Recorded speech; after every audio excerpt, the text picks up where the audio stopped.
नमस्कार.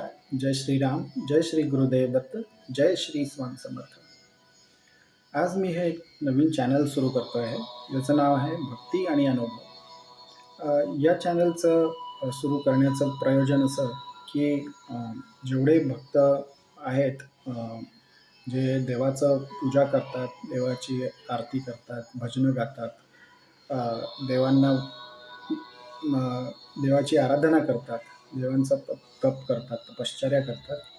अशा लोकांना वेळोवेळी प्रसंग ओढवले, काही अडचणी आल्या, काही त्रास होत असेल, काही चिंता होत असेल, अ, आ शारीरिक काही मानसिक जे कोणत्या व्याधी असतील, त्या व्याधी दूर होण्यासाठी त्यांना मदत होते.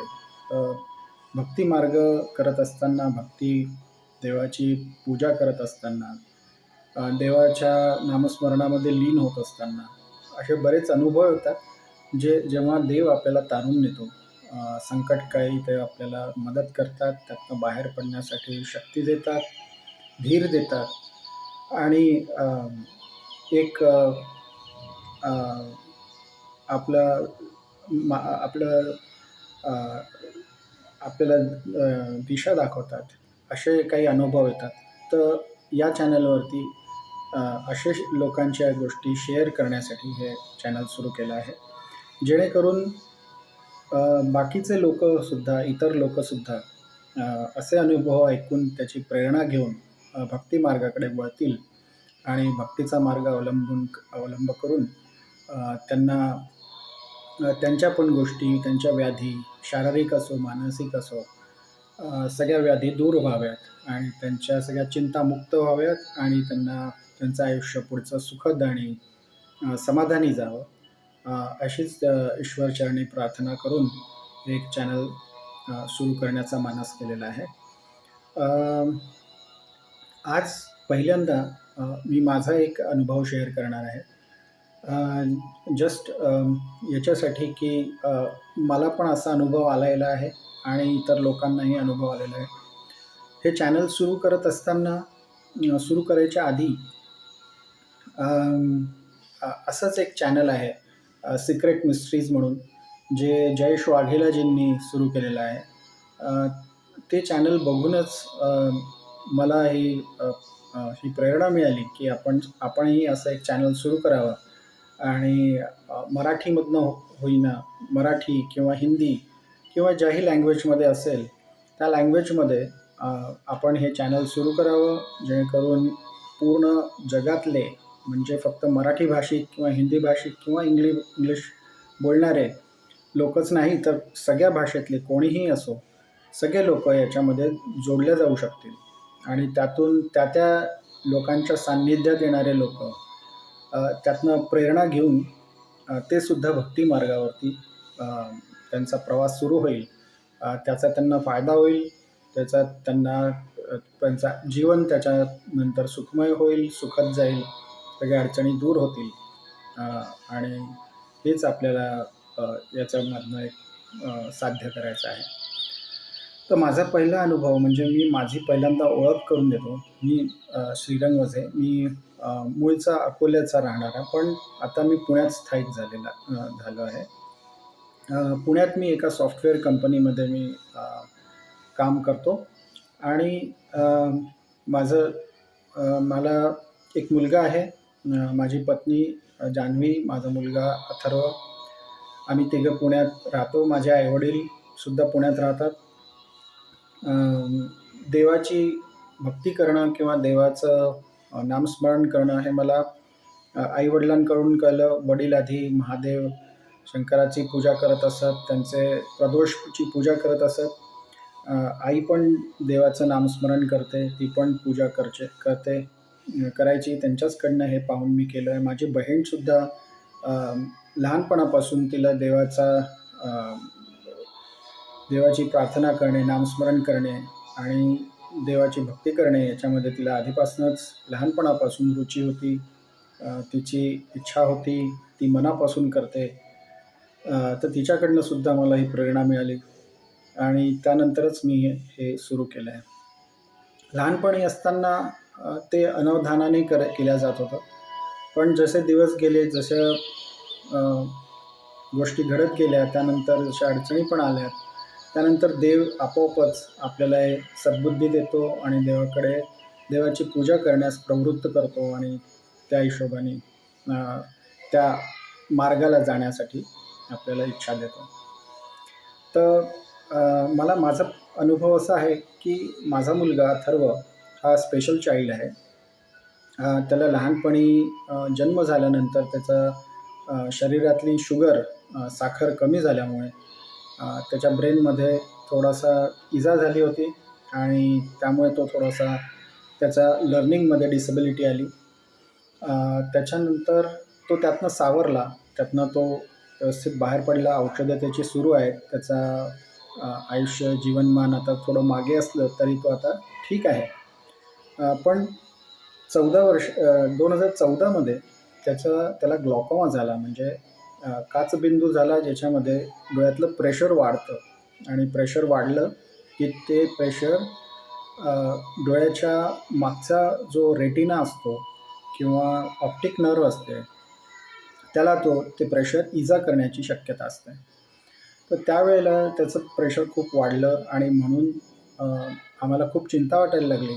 आम्ही च्या डॉक्टरांना जेव्हा दाखवून आम्हाला हे निदान कळलं, तेव्हाच डॉक्टरांनी आम्हाला सजेस्ट केलं, की याच्यासाठी ऑपरेशन हाच एक इलाज आहे आणि प्रेशर इतकं वाढलं आहे, की डोळ्यातले ड्रॉप्स किंवा औषधांनी हे प्रेशर कमी होणारं नाही आहे.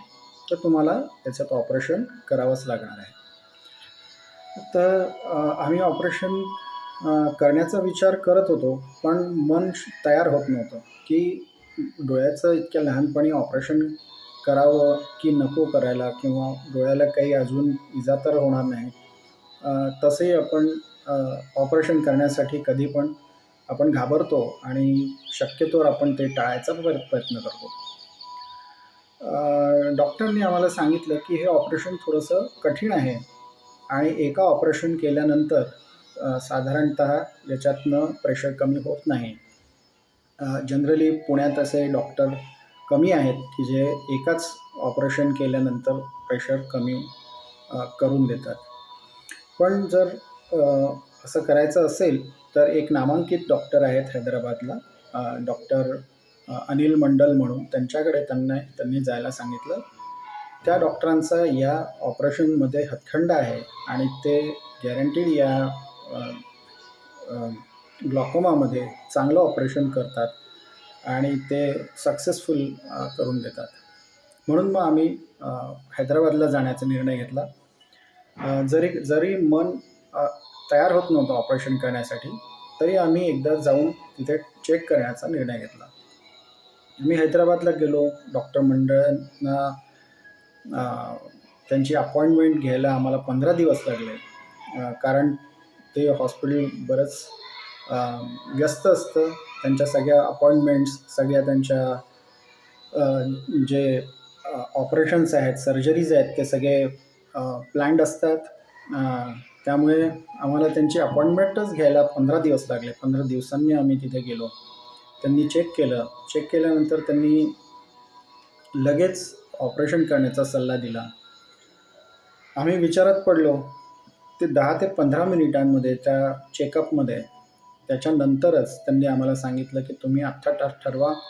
ऑपरेशन लगेच करायचं असेल, तर मी लगेच व्यवस्था करतो आणि जर ऑपरेशन नसेल करायचं, तर मग आपल्याला हे नंतर सुनियोजितपणे नियोजन करून ऑपरेशन करावं लागेल आणि त्याच्यात थोडा काळ जावा लागेल. त्यांनी सांगितलं, की तुम्ही बाहेर बसा. चेकअप झाल्यावर अर्धा तास त्यांनी आम्हाला वेळ दिला, की तुम्ही आत्ता आम्हाला ठरवून सांगा, की ऑपरेशन आत्ता करायचं आहे की नंतर करायचं आहे. तर आम्ही बाहेर आलो. मी, माझी बायको जान्हवी आणि अथर्व, माझा मुलगा, आम्ही तिघंच तिथे होतो. चेकअप झाल्यानंतर आम्ही विचार करत होतो, काय करायचं? तर डोळे शांत मिटून मनात विचारायला करत होतो आणि देवाची कृपा म्हणावी, असंच घडलं आणि मला असं मनातून दाट एक संदेश मिळाला, असं म्हणायला हरकत नाही, की हे ऑपरेशन आत्ताच करायला हवं. आणि म्हणून आम्ही होकार दिला डॉक्टरांना. लगेचच आतमध्ये येऊन मी त्यांना सांगितलं, की "डॉक्टर, आम्हाला हे ऑपरेशन आत्ता लगेच करायचं आहे. आपण ऑपरेशन करून घेऊयात." तर हे सांगितल्याबरोबर, होकार दिल्याबरोबर देवाची कृपा, की डॉक्टरांनी इतक्या त्वरित सगळ्या गोष्टी त्यांच्या अरेंज केल्या. ऑपरेशन थिएटर म्हणा किंवा सगळ्या ज्या गोष्टी लागतात, तिथे हॉस्पिटलायझेशनसाठी रूम म्हणा, हे सगळ्या गोष्टी त्यांनी आम्हाला मिळवून दिल्या आणि 2 दिवसातच त्याचं ऑपरेशन पहिल्या डोळ्याचं पूर्ण झालं. ते डोळ्याचं ऑपरेशन चालत असताना आम्ही अ, गाढ चिंतेत होतो. भीती वाटत होती, की हे ऑपरेशन व्यवस्थित पार पडावं. म्हणून देवाकडे प्रार्थना करत होतो आणि तसंच झालं. देवाने ऐकलं आणि देवाच्या कृपेने ते ऑपरेशन पार पडलं. दुसरं डोळ्याचं ऑपरेशन 1 महिन्यानंतर करायचं होतं. म्हणून आम्ही पुण्याला परत आलो. पुण्याला परत आल्यानंतर अ, जो जो पहिला डोळा होता, त्या डोळ्याची काळजी घ्यायची होती. त्या डोळ्यामध्ये दर 1 तासाला आम्हाला औषध ड्रॉप्स टाकायचे होते. आम्ही काटेकोरपणे ते पालन केलं. आमच्या हातून ते अ, घडलं. देवाने आमच्याकडनं तसे कर्म करून घेतले, की ते व्यवस्थित पार पाडून घेतलं आमच्याकडनं आणि ते डोळ्याचं ऑपरेशन सुखरूप झालं. तसंच 1 महिन्यानंतर दुसऱ्या डोळ्याचंही ऑपरेशन झालं. त्याचंही आम्ही व्यवस्थित औषध सगळं व्यवस्थित टाकत गेलो आणि तो तो डोळा पण अ, सुखरूप त्याचं प्रेशर कमी झालं. त्याच्यानंतर मग इथे पुण्याला आल्यावर दोन्ही डोळ्यांचं ऑपरेशन झाल्यावर इथे पुण्यात आमच्या जे डॉक्टर होते लोकल, त्यांना आम्ही तपासायला जात होतो. आणि दर 15 दिवसाला आम्हाला सुरुवातीला त्यांच्याकडे जावं लागत होतं आणि प्रेशर तपासायला लागत होतं. आणि दरवेळेला त्यांच्याकडे जात असताना चिंता वाटायची, की आता प्रेशर वाढलेलं नसावं ऑपरेशन केल्यावर सुद्धा. आणि अ, देवाची कृपा की त्याचं ऑपरेशन पूर्ण नॉर्मल असायचं. आता जवळपास बरेच वर्ष झाले त्याचं जे प्रेशर आहे ते कॉन्स्टंट आहे, नॉर्मल आहे, विदिन रेंज आहे. आणि त्याच्या डोळ्याची दृष्टीसुद्धा नॉर्मल आहे. सुरुवातीला अ, जरी अ, थोडासा त्याला डोळ्याची इजा झाली, पण त्याच्यानंतरची जी दृष्टी आहे, ती दृष्टी आता कायम आहे आणि प्रेशरसुद्धा नॉर्मल आहे. तर हा एक मोठा अनुभव माझ्या पाठीशी आहे आणि या या अनुभवावरनं देवावरचा विश्वास आणि देवावरची भक्ती ही किती उपयोगी आहे आणि देवाच्या नामस्मरणामध्ये किती शक्ती आहे, किती ताकद आहे आणि पूर्ण मनाचं समर्पण करून देवाला समर्पित होऊन जर आपण भक्ती केली, नामस्मरण केलं, तर आपल्या सगळ्या गोष्टी, आपल्या सगळ्या चिंता मुक्त होतात आणि आपलं जीवन सुरळीत पार पडतं. आपल्याला अ, देव बरोबर मार्ग दाखवतो, दिशा दाखवतो, की पुढे आता आपल्याला काय करायचं आहे.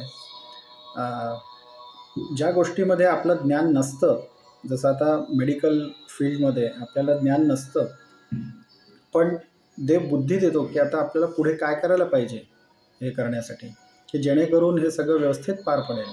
अशी आपल्याला ती बुद्धी देतो आणि सगळ्या गोष्टी व्यवस्थित, सुरळीत आणि सुखरूप पार पडतात.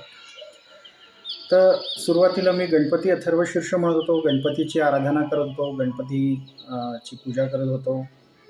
त्यानंतर हा जो प्रसंग झाला अ, या ऑपरेशननंतर अ, एका एका असंच स्वामी समर्थ महाराजांचं कुठेतरी कीर्तन, भजन आणि त्यांची आरती सुरू असताना मी ते ऐकलं आणि मला त्या आरतीमध्ये पण रस वाटायला लागला. मी स्वामी समर्थ कडे त्यांचं मी ऐकायला लागलो आणि त्यांची भक्ती मार्गाकडे जाण्याची मला इच्छा निर्माण झाली आणि मी स्वामी समर्थ ची भक्ती सुरू केली. अर्थात देव म्हणजे सगळे देव एकच आहेत शेवटी. परमात्मा हा एकच आहे, ईश्वर हा एकच आहे, देव एकच आहे. त्यामुळे देव असो, गणपती बाप्पा असो, अ, स्वामी समर्थ महाराज असो, हे सगळे देव आपल्या पाठीशी आहेत.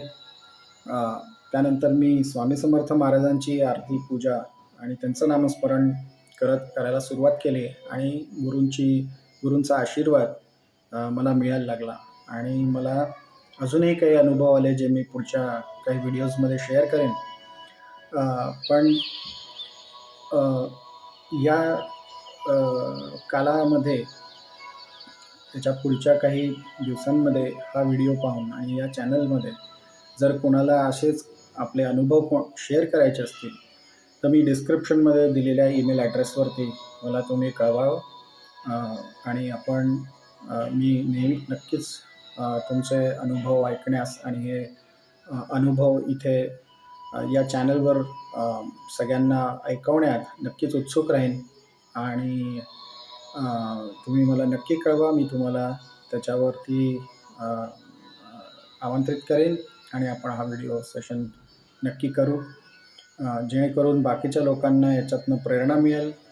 जे लोकं आज नास्तिक आहेत, जे लोकांना किंवा नास्तिक नाही आहेत, देवावर विश्वास आहे, पण मनापासून पूर्ण भावपूर्ण आणि समर्पितपणे कदाचित ते देवाचं करत नसतील, तर अशा लोकांना यातून काही प्रेरणा मिळेल, तर याच्यात आपल्याला आनंद मिळेल आणि हीच आपली इच्छा आहे. तर मला जरूर कळवा. व्हिडिओ संपण्याच्या आधी सगळ्यांना नमस्कार, धन्यवाद हा व्हिडिओ बघण्यासाठी आणि हा व्हिडिओ लोकांपर्यंत पोहोचवा, शेअर करा, जेणेकरून सगळ्यांना हे अनुभव ऐकायला मिळतील आणि त्यांना प्रोत्साहन मिळेल, त्यांना पण प्रेरणा मिळेल देवाची भक्ती करण्यासाठी आणि त्यांचं आयुष्य आनंदी आणि सुखकारी होवो. जय श्री गुरुदेव दत्त, जय श्री स्वामी समर्थ महाराज की जय.